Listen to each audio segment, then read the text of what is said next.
Okay, so I'm going to show you real quick. I don't have a drip system because I don't have, like I do in pots everywhere.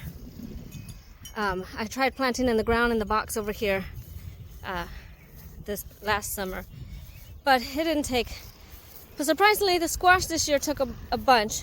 But I think one, because I have this copper rod in the dirt, and two, because squash is very hardy, like they're tough and they push through the dirt, so they've been like digging through and moving the soil. But anything else I had, I had some other herbs in here. I don't yet have all the terracottas, the pots, so that's what I was going to show you here. I need to go back.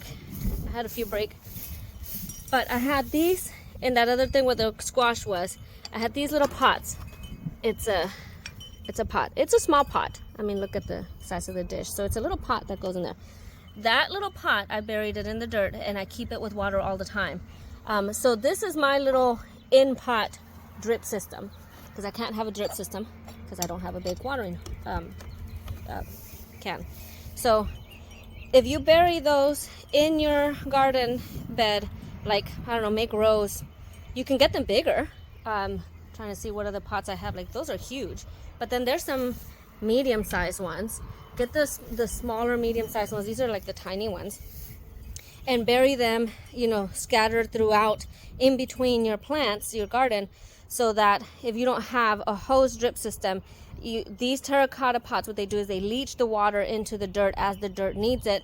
Otherwise, it just holds water. Like right now, my plant doesn't really need a lot of water, so there's water in the pot.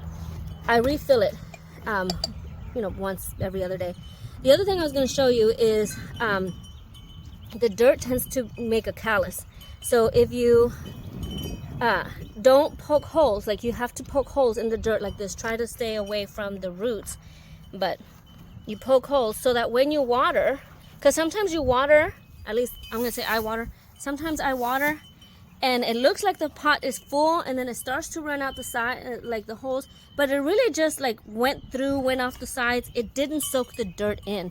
So once a week or so, you need to come in here and dig down and just make sure that there's air down into your dirt so that it doesn't callus and the water is actually seeping down in here. Otherwise, the water's going to find path of least resistance and then just drain out.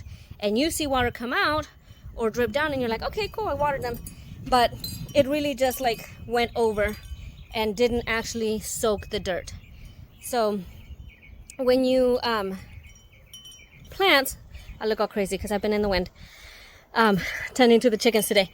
When you're watering your plants, you really have to, like, it's at least 30 minutes to an hour of, you know, a soaking, not like full spray, but like a light spray, but a continuous spray, just to make sure it seeps and seeps and seeps and soaks the dirt. Otherwise, you do a big spray and you fill it and you go, awesome, they've got a lot of water, but that water's just gonna run off.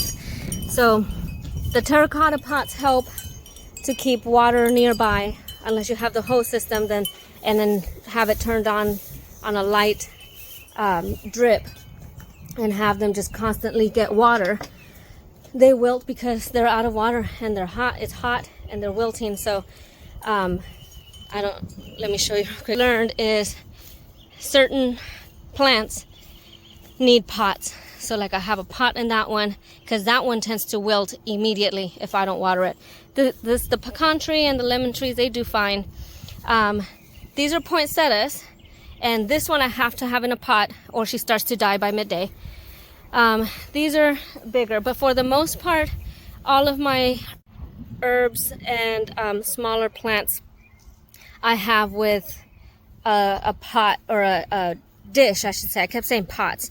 I have with a dish underneath them to try and just keep some water with them throughout the day.